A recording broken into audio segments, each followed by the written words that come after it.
بڑی نعمت ہے، بلکہ جتنی دیگر نعمتیں ہمیں میسر آئیں ان ساری نعمتوں اور ساری کرم نوازیوں کا سبب ذات رسالت مآب صلی اللہ علیہ وآلہ وسلم ہے۔ مولانا ظفر علی خان نے کہا تھا، سب کچھ تمہارے واسطے پیدا کیا گیا، سب غایتوں کی غایت اولا تم ہی تو ہو۔ لولاک لما خلقت الافلاک، اس پہ شاہد عادل ہے۔ حضور کی ولادت، حضور کی تشریف آوری اللہ کا اس کائنات پہ سب سے بڑا احسان ہے، اور اللہ نے بجا طور پہ اس احسان کو بیان بھی کیا، جتلایا بھی۔ لقد من اللہ علی المؤمنین اذ بعث فیہم رسولا، کہ اس نے اہل ایمان پہ احسان کیا، من و کرم فرمایا کہ ان میں اپنے رسول برحق کو مبعوث فرمایا۔ اگر حضور تشریف نہ لاتے، آپ کی جلوہ گری نہ ہوتی، تو آج کی دنیا تصور کریں کیسی دکھتی۔ بیٹیوں کو زندہ درگور کر دیا جانا، حضور کی آمد سے قبل لوگوں کا ایسا معمول تھا جس پہ داد پاتے تھے۔ معاشرہ انہیں تحسین کی نگاہ سے دیکھتا تھا، جیسے کوئی بڑا کارنامہ سر انجام دیا، اور بیٹی کو اپنے ہاتھوں سے زندہ درگور کر دینے والا فخر و مباحات کے ساتھ اترا کے چلتا تھا کہ میں اپنی آبرو کی حفاظت کی۔ لیکن میرے حضور جلوہ گر ہوئے تو آقا کریم نے خواتین کو عزت دی، بیٹیوں کو وقار کی مسند پہ بٹھایا، اور ایک جملہ آپ نے بارہا علماء سے سنا ہے، اس کی آواز ڈبل آ رہی ہے، ایکو بند کر دیں، ایکو اس کی بند کر دیں، مجھے ڈبل آ رہی ہے، کچھ تھوڑا سا اسپیکر کا رخ دیکھ لیں، توجہ چاہوں گا۔ تو حضور کی ولادت سے قبل، شاید آواز کم کر دیں گے تو شاید بہتر ہو جائے گا، حضور کی ولادت سے قبل لوگ بیٹیوں کو اپنے ہاتھوں سے زندہ درگور کر دیتے اور اس پہ فخر و مباحات کرتے، اور جب بیٹیاں زندہ درگور ہوتی تھیں، ان زندہ درگور ہونے والی بیٹیوں کی نہ کوئی FIR کٹتی تھی، نہ کوئی اس پہ آنسو بہاتا تھا، اور نہ ہی اس کے لیے کوئی درد کا، ہمدردی کا اظہار کرتا تھا۔ ایک نہیں ہزاروں بچیاں یوں ریت میں دفن کر دی گئیں، اور ان کے آنسو اسی ریت میں جذب ہو گئے۔ لیکن پھر ایک آواز بلند ہوتی ہے۔ آپ میں سے بہت سارے لوگوں کو عربی متن کے ساتھ وہ کلمات یاد ہوں گے، جب بیٹیوں کو زندہ درگور کر کے باپ فخر کر رہا تھا تو میرے آقا، میرے مولا حضور ختم المرتبت صلی اللہ علیہ وآلہ وسلم نے ارشاد فرمایا، فاطمہ تو بدعۃ منی، لوگوں سن لو، میری فاطمہ میرے جگر کا ٹکڑا ہے۔ لوگوں نے اس کو کلمہ تحسین کے طور پہ لیا، لیکن میں سمجھتا ہوں یہ اس ظالمانہ سماج کے خلاف کلمہ جہاد تھا۔ جب بیٹیوں کو زندہ درگور کر کے باپ فخر کر رہا تھا تو یہ کہنا کہ میرے جگر کا ٹکڑا ہے، اس زمانے میں یہ کلمہ جہاد تھا جو حضور علیہ السلام نے بلند کیا۔ آج اپنی بیٹی کے لیے کتنے محبت برے لفظ باپ بولتا ہے، ماں کتنے پیار برے جذبات کا اظہار کرتی ہے، لیکن اس وقت جب باپ زندہ درگور کرتا تھا اور ماں اس پر آنسو بھی نہیں بہا سکتی تھی، اس زمانے میں یہ جملے کہ میرے جگر کا ٹکڑا ہے میری بیٹی، تو یہ دنیا کو، اس ظالمانہ سماج کو ایک میسج دینا تھا کہ بیٹیاں کس عزت کے قابل ہیں۔ اور پھر اس کا نتیجہ کیا ہوا؟ آقا کریم نے ارشاد فرمایا، جو دو بیٹیاں یا دو بہنیں ان کو پروان چڑھائے اللہ کی رضا کے لیے، پھر ان کا نکاح کر دے۔ قیامت کے دن وہ شخص میرے یوں قریب ہوگا جس طرح دو انگلیاں قریب ہیں۔ تو مجلس میں موجود ایک شخص کھڑا ہوا اور عرض گزار ہوا، اگر کسی کے پاس دو بیٹیاں نہ ہوں، ایک بیٹی ہو، تو آقا کریم نے یہ اعزاز اس کے لیے بھی قائم کر دیا۔ اب اس کے پیچھے فلسفہ سمجھنے کی کوشش کیجئے۔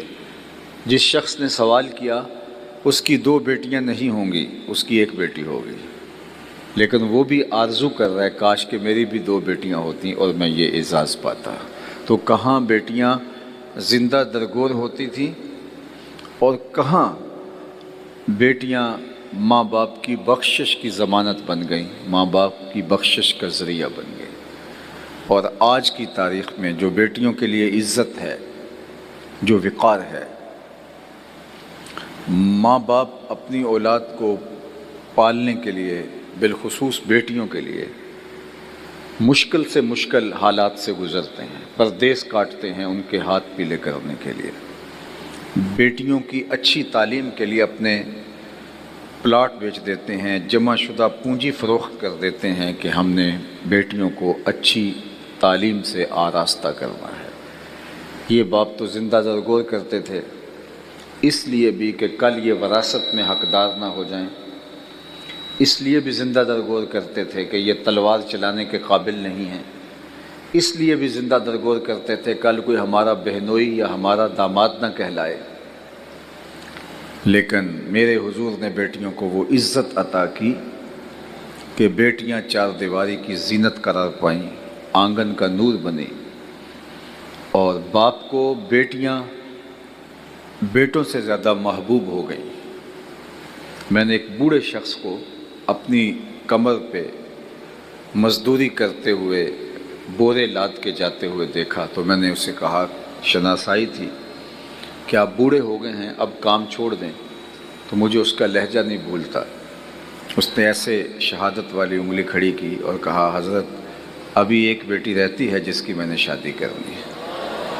تو میں نے کہا، یہ باپ تو زندہ درگور کرتا تھا، اور آج یہ جھکی ہوئی کمر پہ بوریاں لاد کے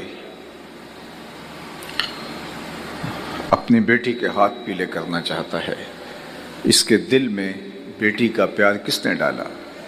تو آواز آئی میلاد والے رسول نے۔ تو یہ ایک دن کا میلاد نہیں، ساری زندگی بھی حضور کے نام لگا دیں، حق کے شکر ادا نہ ہو۔ لاہور مال روڈ پہ ایک زمانہ ہوا، خواتین نے جلوس نکالا تھا کہ ہمیں حقوق چاہیے۔ خیر اب تو روش نکل گئی اور ہر سال عورتیں ہاتھوں میں پلے کارڈ لیے حقوق کیا بےہودگی کا مظاہرہ کرتی ہیں۔ تو اس زمانے کے اندر ہمدرد حال لٹن روڈ پہ ہمارا ماہانہ درس قرآن کا ایک اجتماع ہوتا تھا، تو میں نے اس موقع پہ کہا تھا کہ تمہیں حقوق تو دیے ہی اسلام نے، بلکہ جینے کا حق ہی اسلام نے دیا ہے۔ یہ معاشرہ تو تمہارا وجود برداشت نہیں کر سکتا۔ عورت کو از قبیل جنس انسان ماننے سے دنیا کے دانشوروں نے انکار کیا۔ انہوں نے کہا کہ یہ ہم شکل ضرور ہے انسان کی، انسان نہیں ہے۔ انسان کے بچوں کو جنم دیتی ہے، انسان نہیں ہے۔ انسان کے بچوں کو دودھ پلاتی ہے، انسان نہیں ہے۔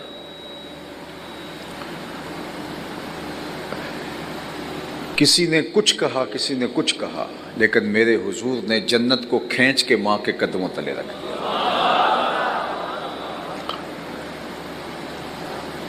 بدھ نے کہا تھا، عورت بدی کا سرچشمہ ہے، اس کے ہوتے ہوئے خدا کا قرب نہیں مل سکتا۔ اگر تم قربت الہی چاہتے ہو، اللہ کا مقرب بننا چاہتے ہو، تو تمہیں عورت سے دوری اختیار کرنی ہوگی۔ کسی نے عورت کو سانپ کہا، کسی نے بدی کا سرچشمہ کہا، کسی نے خدا کے قرب کے راستے میں رکاوٹ کہا کہ عورت کے ہوتے ہوئے خدا کی قربت نہیں مل سکتی۔ جب دنیا یہ بول رہی تھی تو میرے حضور نے کہا لوگوں سنو، مجھے عائشہ کے بستر میں وحی اترتی ہے۔ تو میں نے کہا تمہیں تو حق ہی آمنہ کے لال نے دیے ہیں، تمہیں تو جینے کا ڈھب ہی انہوں نے سکھایا ہے۔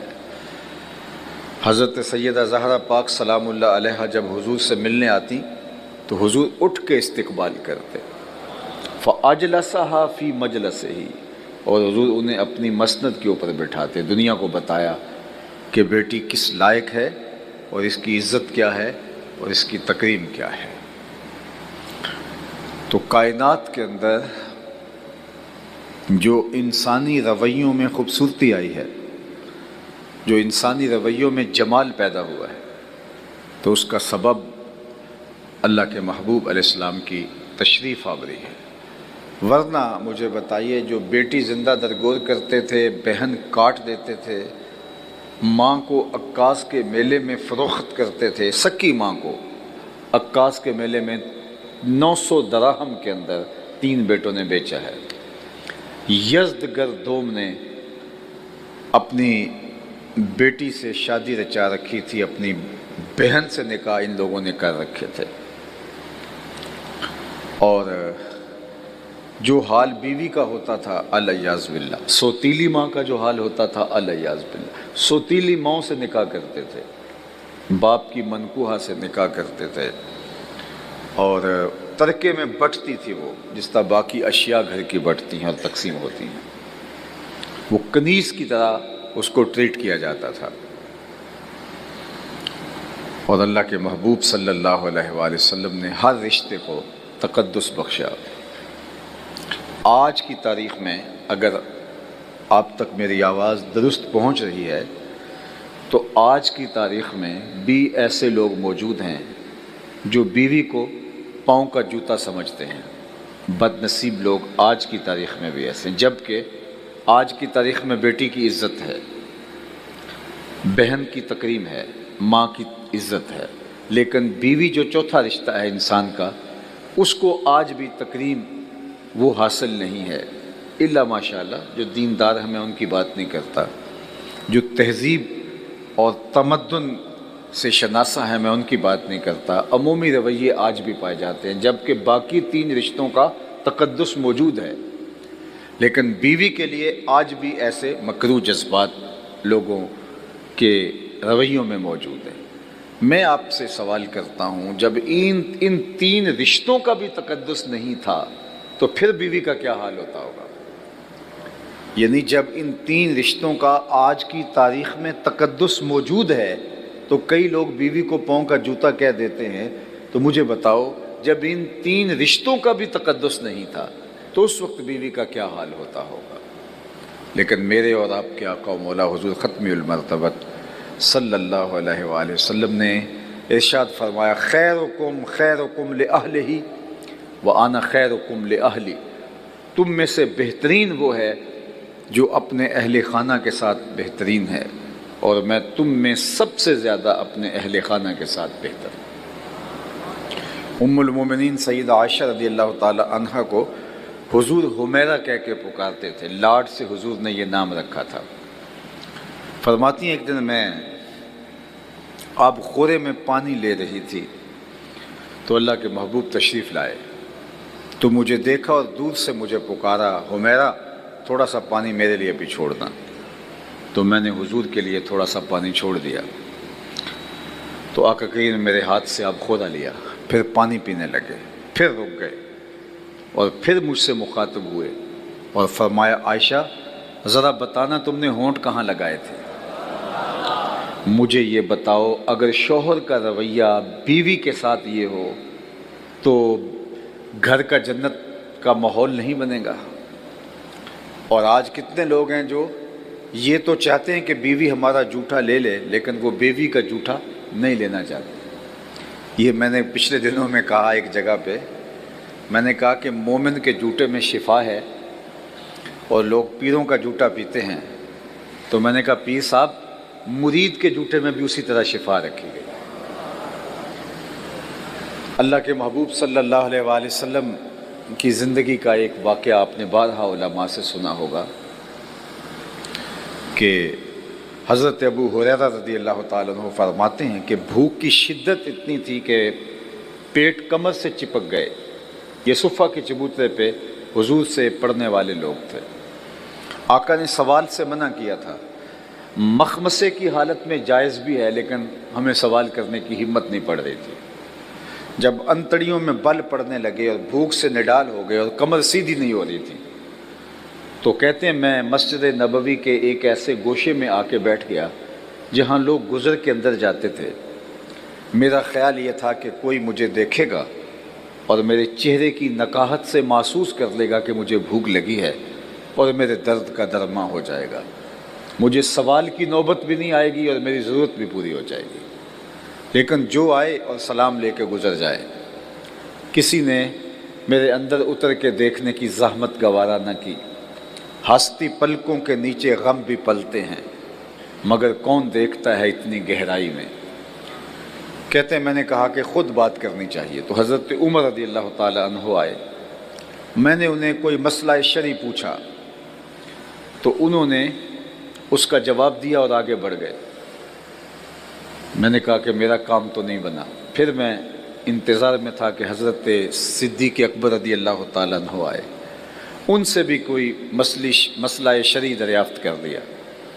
تو وہ بھی جلدی میں تھے. انہوں نے مسئلہ بتایا اور آگے بڑھ گئے. میں نے کہا میرا مسئلہ تو وہیں رہ گیا.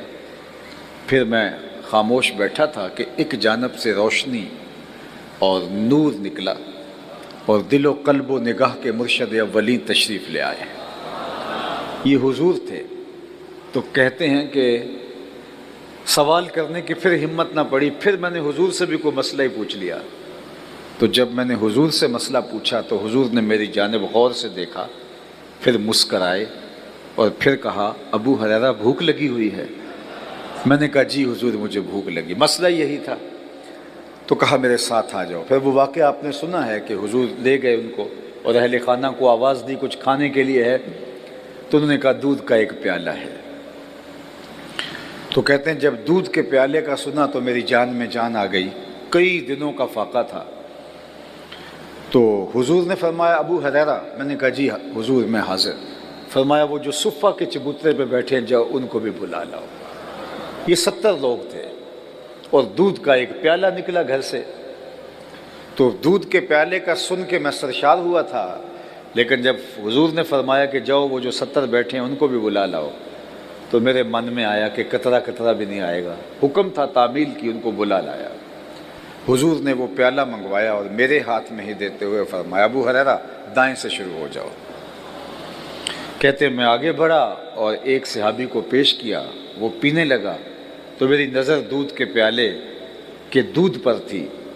کہا وہ سیراب ہو کے پی گیا لیکن ایک قطرہ بھی کم نہیں ہوا. مجھے تسلی ہو گئی. پھر میں نے دوسرے کو دیا، تیسرے کو دیا، چوتھے کو دیا، پانچویں کو دیا. 70 آدمی دودھ پی گئے اور پیالہ بھرے کا بھرا. لگتا تھا رب نے اس پیالے کا کنیکشن حوض کوثر سے جوڑ دیا تھا. کہتے جب 70 آدمی دودھ پی گئے تو حضور نے فرمایا ابو ہریرہ کون باقی؟ میں نے کہا حضور ایک آپ باقی، ایک میں باقی. تو آقا کریم نے فرمایا اب تم پیو. تو کہتے میں نے پیا اور خوب سیراب ہو کے پیا. پھر آقا کریم نے فرمایا اور پیو. تو میں نے پھر اور پیا. پھر تیسری مرتبہ فرمایا ابو ہریرہ اور پیو. میں نے کہا مجھے قسم ہے جس نے آپ کو حق کے ساتھ مبعوث کیا ہے، میرے میں ایک قطرے کی گنجائش بھی نہیں ہے. تو حضور نے میرے ہاتھ سے وہ پیالہ لیا اور یہ کہہ کے نوش جاں فرمایا ساقل قوم آخرہم شربن. جو قوم کا ساقی ہوتا ہے، پلانے والا ہوتا ہے، وہ خود تو آخر میں پیتا ہے. اور پھر حضور نے وہ پیالہ نوش جاں کیا اور ختم کر دیا. دودھ کا ایک پیالہ 70 صحابہ کے لیے، حضرت ابو ہریرہ کے لیے اور حضور علیہ السلام کے لیے کافی ہو گیا. ایک تو اس کا معجزاتی پہلو ہے کہ دودھ کا پیالہ اتنے لوگوں کے لیے کافی ہو گیا. اعلیٰ حضرت بولے ہاں جناب ابو ہریرہ کیسا تھا وہ جام شیر. ہاں جناب ابو ہریرہ کیسا تھا وہ جام شیر جس سے 70 صاحبوں کا دودھ سے منہ بھر گیا. دودھ کا ایک پیالہ 70 لوگوں کو اور 71واں عدد حضرت ابو ہریرہ ہیں ان کے لیے کافی ہو گیا. تو یہ حضور کا معجزہ ہے، لیکن میرے استاد فرمایا کرتے تھے اس کے اس پہلو کو کیوں فراموش کر دیتے ہو کہ 2 جہاں کا سردار ہے اور 71 آدمیوں کا جوتا پی رہا ہے۔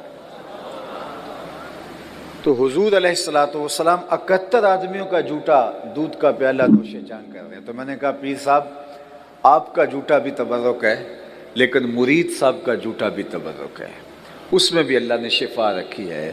اور میں کہتا ہوں پیروں کو کبھی کبھی یہ مشق کرنی چاہیے، کبھی مریدوں کا جوتا بھی پئیں، کبھی اوروں کا، کبھی امام صاحب کو مقتدیوں کا جوتا پینا چاہیے، کبھی باپ کو بیٹوں کا جوتا پینا چاہیے۔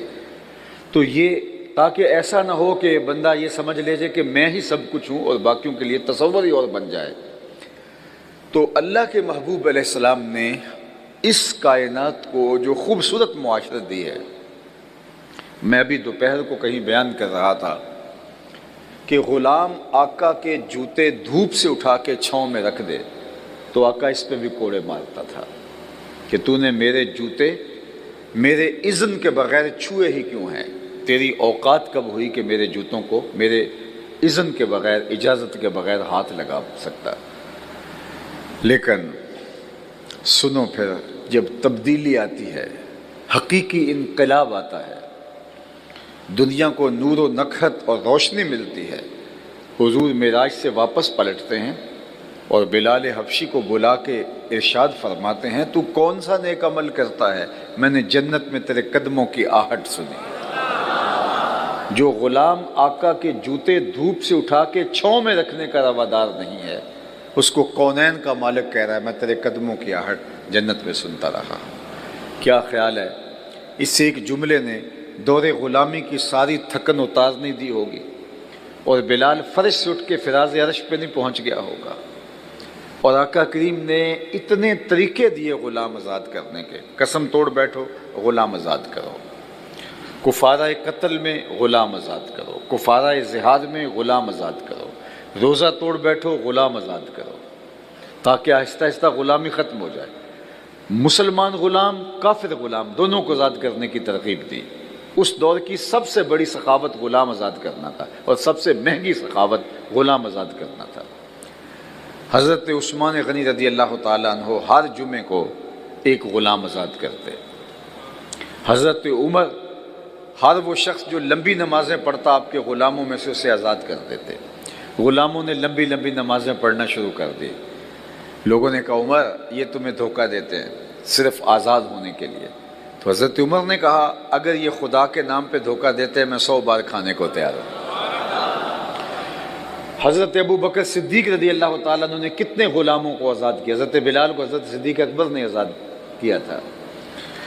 حضرت عبد الرحمن بن عوف رضی اللہ تعالیٰ عنہ صحابہ میں سب سے امیر تھے، آپ نے اپنی زندگی میں 30,000 غلام آزاد کیے۔ 30,000۔ تو غلامی دنیا سے ختم ہو گئی۔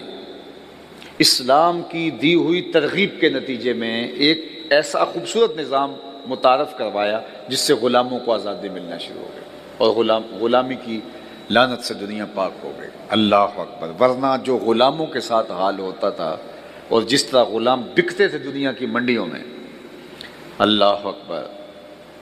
تو یہ میرے حضور تھے جنہوں نے آ کے اس نظام کو ختم کیا، اور دنیا کو جب تک غلام موجود رہے تو ان کو یہ حکم دیا جو خود پہنتے ہو انہیں بھی پہناؤ، جو خود کھاتے ہو انہیں بھی کھلاؤ، ایسا بوجھ نہ ڈالو جس کو وہ اٹھا نہ سکیں، ان کے خیال کا، ان کے آرام کا خیال رکھو۔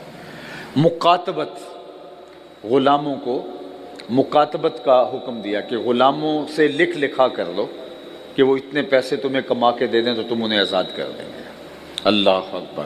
تو یہ اسلام کا دیا ہوا فیضان ہے، بلکہ معاشرے کے ان لوگوں کو حضور نے عزت عطا کی جنہیں معاشرے میں کبھی درخور اعتنا ہی نہیں سمجھا جاتا تھا۔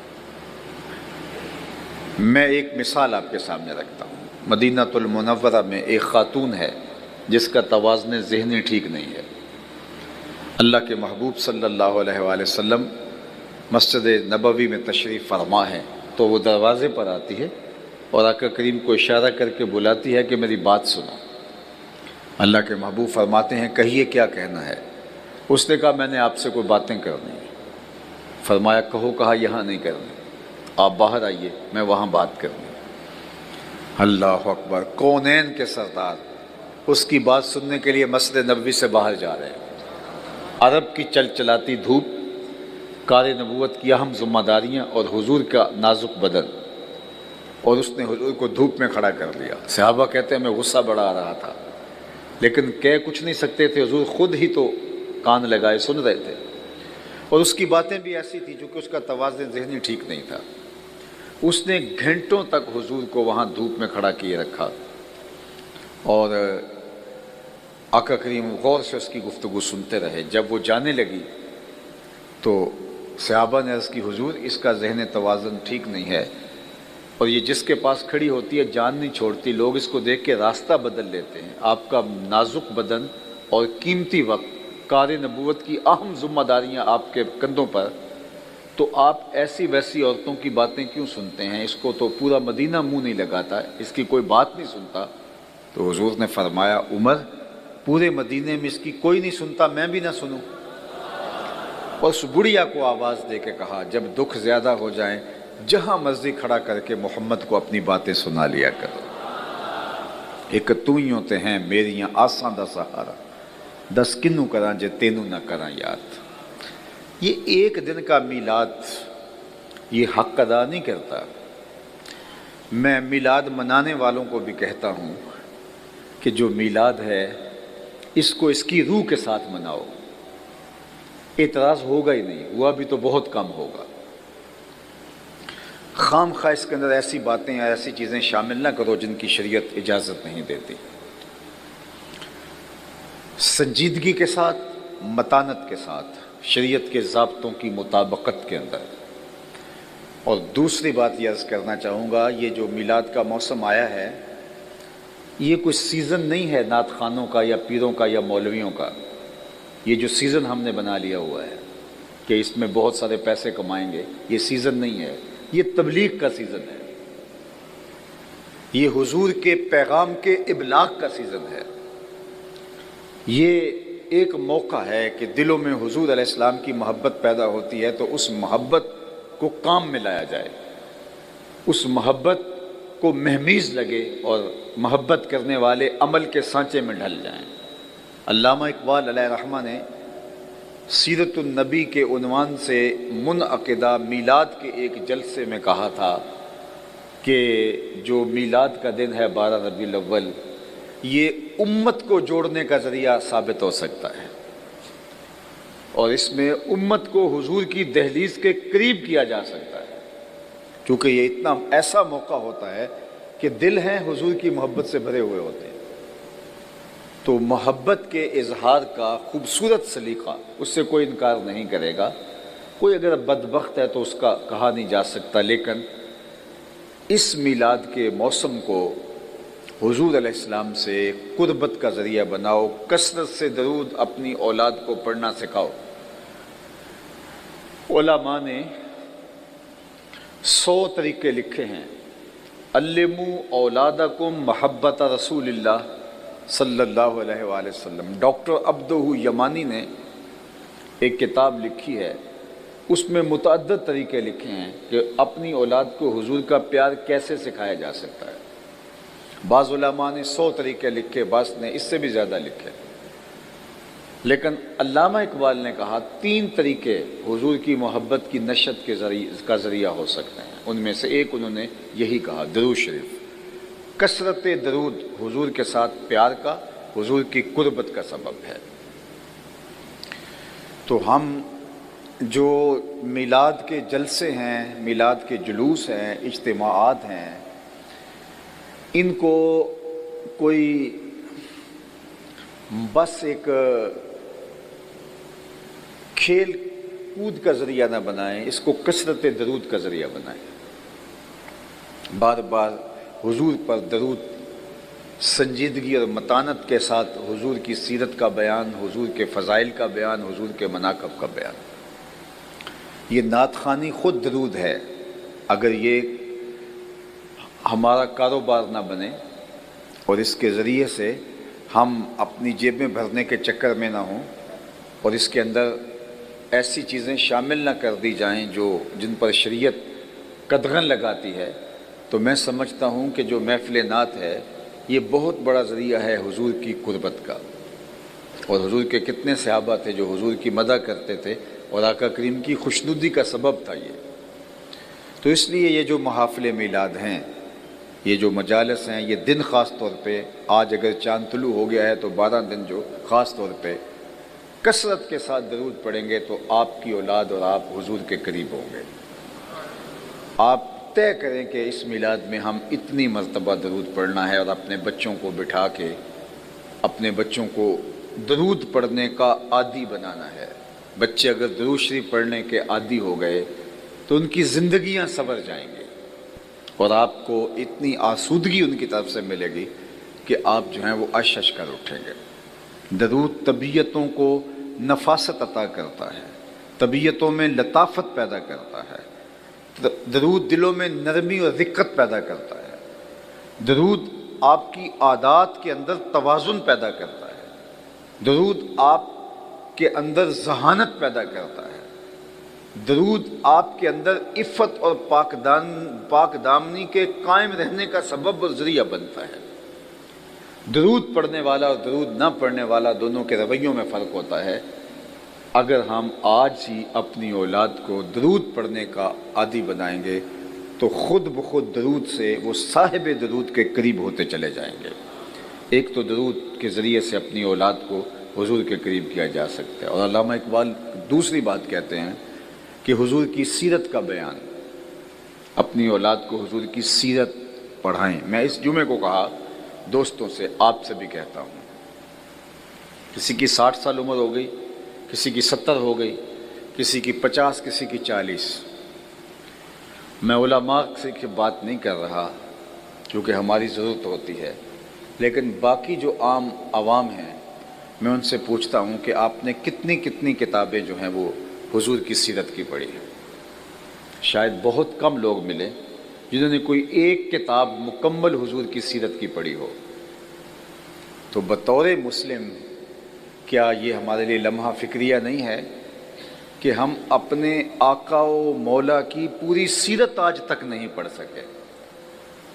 یہ ڈراموں کی سیریلز آتی ہیں تو ہم ساری کی ساری دیکھ رہے ہوتے ہیں، آپس میں لوگ صبح بات کر رہے ہوتے ہیں، پوری قوم اس طرف لگی ہوتی ہے، لیکن میں آپ سے سوال کرتا ہوں، ہم لوگوں سے سوال کرتے رہے، ہم اپنے آپ سے سوال کرتے ہیں، کیا ہم میں سے کتنے لوگ ہیں جنہوں نے حضور علیہ الصلوۃ والسلام کی مکمل سیرت پڑھی ہوئی ہے؟ تو اگر نہیں پڑھی تو 60 سال گزر گئے، 70 سال بیت گئے، 50 سال بیت گئے، تو ہم کھڑے کہاں ہیں؟ ہمارے پاس اتنی فرصت بھی نہیں ہے۔ ہادی برحق، کائنات کے رہبر اور ہادی اور رہنما، جن کی زندگی اسوائے کاملہ ہے ہمارے لیے، ہمارے رب نے کہا کہ ان کی زندگی کے مطابق زندگی بسر کرو، اور ہم ان کی سیرت کو ابھی تک پڑھ نہیں سکے، عمل کرنا تو دور کی بات ہے۔ شستہ کہیں سے کوئی ٹکڑا پڑھ لیا، یا کسی عالم دین سے سن لیا، کوئی واقعہ یاد ہوا، یا بچپن میں وہ بھی بوڑھے لوگوں نے دادی اماں کے بستر سے کچھ لے لیا، تو وہ چند چیزیں ہوں گی، لیکن باقاعدہ محنت کر کے ہم میں سے کتنے لوگ ہیں؟ دو باتیں کرتا ہوں، کتنے لوگ ہیں جنہوں نے ساری حضور کی سیرت پڑھی ہے، اور کتنے لوگ ہیں جنہوں نے قرآن مجید کو ترجمے کے ساتھ پڑھا ہے؟ یہ ہمارے رب کا ہمارے نام آخری پیغام ہے۔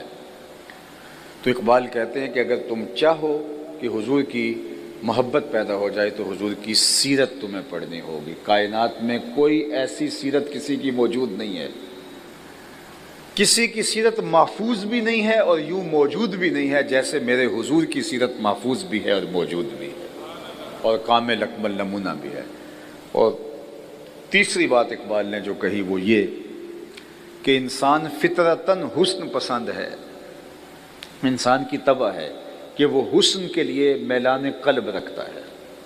حسن پسند ہے تو یہ گلدستہ رکھا گیا ہے، انسان حسن پسند ہے تو یہ خوبصورت جو ہے وہ ماحول بنایا گیا ہے، انسان حسن پسند ہے تو یہ چھت کے اوپر کمکمے لگائے گئے ہیں، یہ دیواروں پہ کام اور مینہ کاری اسی لیے کروائی گئی ہے کہ انسان کی طبع اس کا تقاضا کرتی ہے، اور حسن جہاں بھی ہوگا انسان ادھر لڑک جائے گا، وہ لب لالی میں ہو یا مشک عنبری میں، وہ زلف عنبری میں ہو یا وہ قد و قامت میں ہو، وہ پھول کی لطافت میں ہو یا تتلی کے پروں میں قدرت کی صنائی اور کاریگری کے رنگ ہوں، وہ کوئل کی آواز میں ہو یا بلبل کے لہجے میں، حسن جہاں بھی ہوگا انسان ادھر لڑک جائے گا۔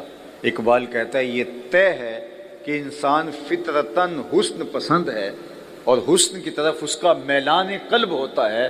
تو کہتے ہیں جب یہ طے ہے تو اگر آپ چاہیں کہ اپنی اولاد کا میلان قلب جو ہے وہ حضور کی جانب کریں تو پھر حضور کے حسن کے قصیدے سناؤ، کیونکہ انسان حسن پسند ہے، اور سارا حسن جس چوکھٹ کا پانی بھرتا ہے اور جہاں عشق بھی غلامی کرتا ہے وہ محمد عربی کا آستان نور ہے۔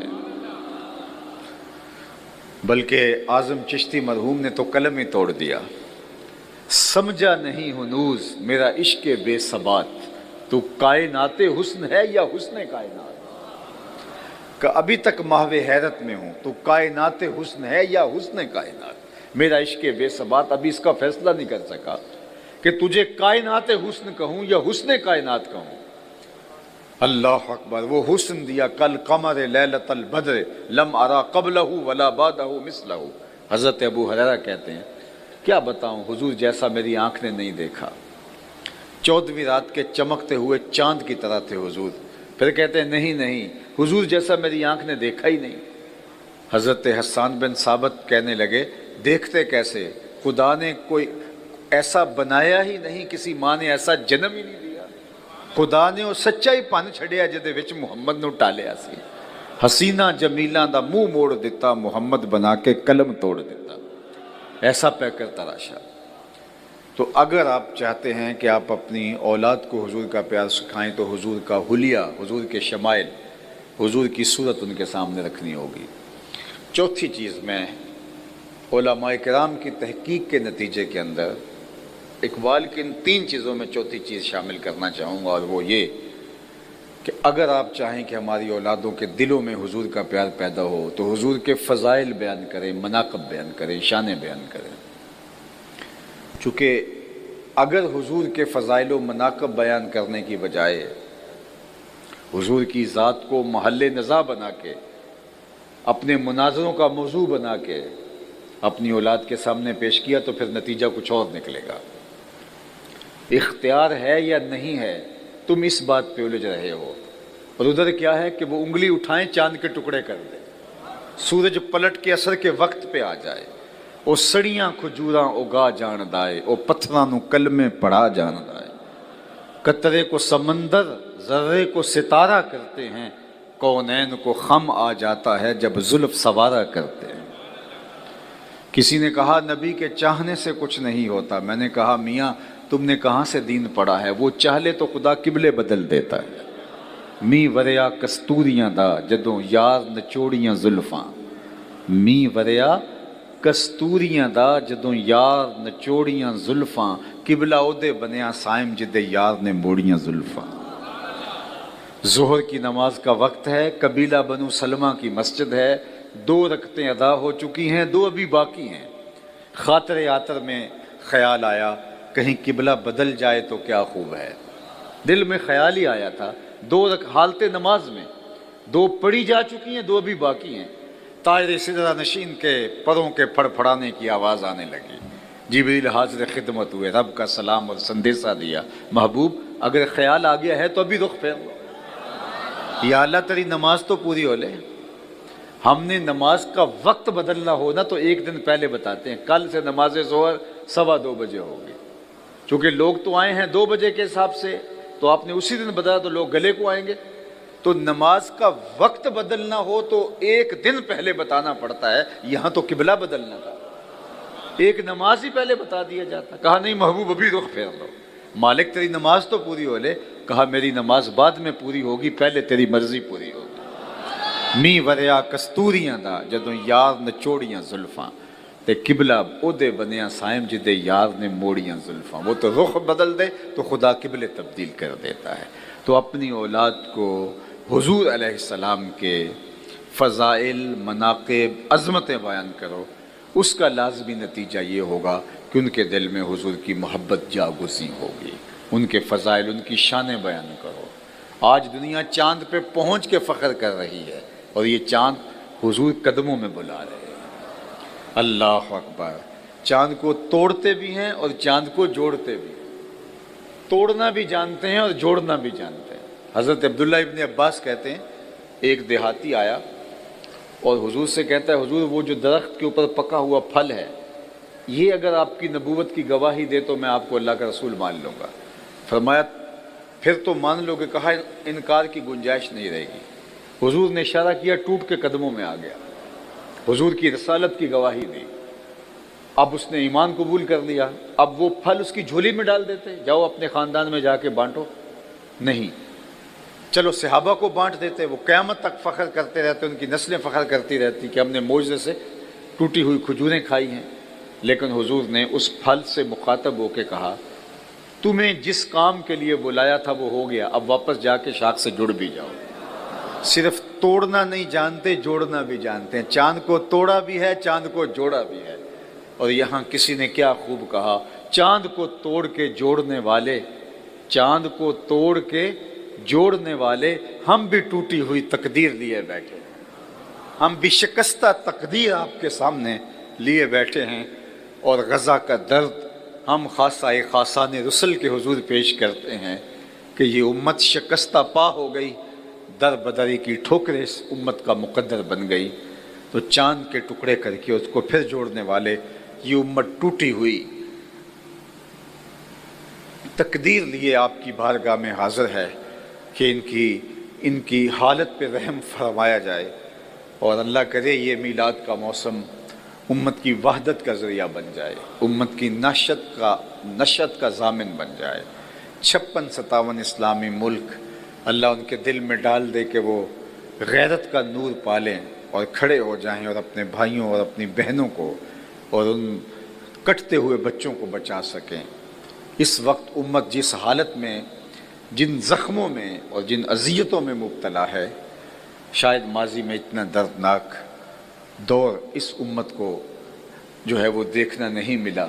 یہ اللہ تعالیٰ جل شانہ کی بارگاہ میں دعا ہے کہ اللہ اس موسم میلاد کا صدقہ، ان مبارک گھڑیوں کا صدقہ، غزہ کے مسلمانوں کی مدد، نصرت اور اعانت فرمائے، اپنی پناہوں کا حصار، آبرو مند زندگی، دنیا دین آخرت کی بہاریں۔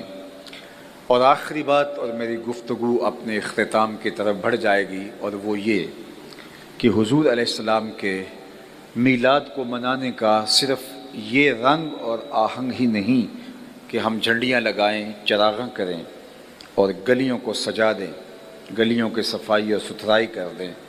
اگرچہ محبت کے اظہار کا یہ ایک رنگ ضرور ہے، لیکن میلاد کا حقیقی تقاضا یہ ہے کہ حضور کے لائے ہوئے نظام کو اپنی زندگی میں اتارا جائے۔ اس کا میں آپ کے سامنے ایک حدیث کا حوالہ دے کے اپنی گفتگو کو سمیٹتا ہوں۔ ایک دن حضور وضو فرما رہے تھے کہ صحابہ حضور کے وضو کے پانی کو زمین پر نہیں گرنے دیتے، زمین پر نہیں گرنے دیتے۔ تو آقا کریم علیہ الصلوۃ والسلام نے صحابہ سے پوچھا، ما یحملکم علی ھذا، تمہیں اس بات پر کس نے ابھارا ہے کہ میرے وضو کے پانی کو تم زمین پر نہیں گرنے دے رہے؟ تو انہوں نے کہا، حب اللہ و رسولہ، اللہ اور اس کے رسول کی محبت نے۔ یعنی حضور نے حکم نہیں دیا کہ میرے پانی کو تم اپنے ہاتھوں پہ لے لینا اور اپنے چہروں پہ مل لینا، یہ ان کا اپنا انداز محبت اور اپنی الفت کا ایک کرینہ اور رنگ اور آہنگ تھا۔ تو آقا کریم نے فرمایا، میں نے تو اس کا حکم نہیں دیا، تمہیں کس چیز نے اس بات پہ ابھارا کہ میرے وضو کے پانی کو زمین پر نہیں گرنے دے رہے؟ تو انہوں نے کہا، حب اللہ و رسولہ، اللہ اور اس کے رسول کی محبت۔ تو آقا کریم علیہ الصلوۃ والسلام نے اس کی نفی نہیں کی، ان کے جذبے کی حوصلہ شکنی نہیں کی، وہ جو کر رہے تھے وہ محبت سے کر رہے تھے۔ لیکن حضور نے ارشاد فرمایا، جو یہ چاہے کہ اللہ اور اس کے رسول سے محبت کرے اور اللہ اور اس کا رسول اس سے محبت کرے، اس کو یہ 3 کام کرنے چاہیے۔ سب سے پہلے وہ جب بھی بولے سچ بولے، دوسری بات جب اس کے پاس امانت رکھی جائے خیانت نہ کرے، اور تیسری بات جو اس کی ہمسائیگی میں آ بسے وہ ہمسائیگی کا حق ادا کرے۔ یعنی تمہارا یہ عمل بھی اپنی جگہ پہ درست، کہ تم میرے وضو کے پانی کو زمین پر نہیں گرنے دے رہے، لیکن کہیں محبت کے اس مظہر کے اندر کوئی یا آنے والا کوئی دین کی ان قدروں کو بھول نہ جائے کہ ٹھیک ہے ہم نے ادب کا یہ انداز اختیار کر لیا تو باقی دین معاف ہو گیا، ایسا نہیں ہے۔ تو فرمایا کہ اگر تم یہ چاہتے ہو، تمہارا یہ کام بھی اسی مقصد کے لیے، اللہ اس کے رسول کی محبت کے لیے، تو پھر تمہیں میں تاکید کرتا ہوں کبھی جھوٹ نہیں بولو گے، کبھی ہمسایوں کے حقوق پامال نہیں کرو گے، اور کبھی امانت میں خیانت نہیں کرو گے۔ بلکہ حضور سے پوچھا گیا کہ مومن بزدل ہو سکتا ہے؟ فرمایا نہیں، مومن بہادر ہوتا ہے۔ لیکن فرمایا ہو سکتا ہے کبھی بزدلی بھی کر جائے، آخر بشری تو ہے۔ پھر پوچھا گیا کہ مومن بخیل ہو سکتا ہے؟ کہا نہیں، سخی ہوتا ہے۔ لیکن ہو سکتا ہے کبھی بخل بھی کر جائے، آخر بشر ہی تو ہے۔ پھر تیسرا سوال ہوا کہ مومن جھوٹا ہو سکتا ہے؟ فرمایا جھوٹا نہیں ہو سکتا، یہ طے ہے کہ مومن ہو اور جھوٹا ہو یہ نہیں ہو سکتا، چونکہ ہمارے نبی تو وہ ہیں جن کو کافر بھی صادق اور امین کہتے ہیں، تو ہم کیسے جھوٹ بول سکتے ہیں؟ لوگ کہتے ہیں جی جھوٹ نہ بولیں تو آج سودا نہیں بکتا۔ میں کہتا ہوں جاپان والے کیسے بیچ لیتے ہیں؟ وہ پوری دنیا پہ فروخت کر رہے ہیں۔ تو ہم نے خود اپنے آپ کو اس دلدل میں پھنسا دیا ہے۔ تو اگر ہم آقا کریم سے محبت کرتے ہیں تو محبت کا تقاضا یہ ہے صادق اور امین نبی کی امت سچ اور امانت کو اپنے ہاتھ سے نہ جانے دے۔ دوسرا فرمایا تمہارے ساتھ کوئی امانت رکھے تو اس میں خیانت نہ کرو۔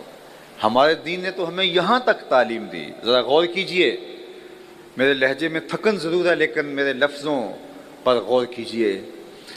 حضور علیہ الصلوۃ والسلام نے اور ہمارے دین نے ہمیں جو تعلیمات دی ہیں ان میں یہ ہے کہ اگر آپ کسی سے ہم کلام ہوں اور وہ آپ سے بات کر رہا ہو اور بات کرتے کرتے وہ دائیں بائیں دیکھے تو اس کا مطلب یہ ہے کہ وہ یہ چاہ رہا ہے کہ میری بات کوئی اور نہ سنے، تو تمہارے پاس جو اس کی اب باتیں آ گئی ہیں وہ امانت ہوں گی۔ یعنی اس نے تم کو کہا نہیں کہ یہ میری باتیں امانت ہے، آگے بیان نہیں کرنی۔ اگر وہ باتیں کرتے کرتے لہجے کو دھیما کر لیتا ہے، دائیں بائیں دیکھتا ہے، تو پھر اس کا مطلب ہے کہ وہ چاہ رہا ہے کہ میری باتیں لیک نہیں ہونی چاہیے، تو تمہارے اوپر لازم ہے کہ اس کی باتوں کو امانت رکھو۔ تو جب باتوں کو امانت رکھنا ہے تو جو وہ امانت رکھوا کے گیا ہے تمہارے پاس، اس میں تم خیانت کیسے کرو گے؟ اگر تم لوگوں کی امانتیں ہڑپ کر جاؤ گے، لوگوں کا مال ہڑپ کر جاؤ گے، زمینیں چاٹ جاؤ گے، لوگوں کا قرض دبا جاؤ گے، پھر لاکھ عمرے حج کر لو، کوئی فائدہ نہیں ہوگا۔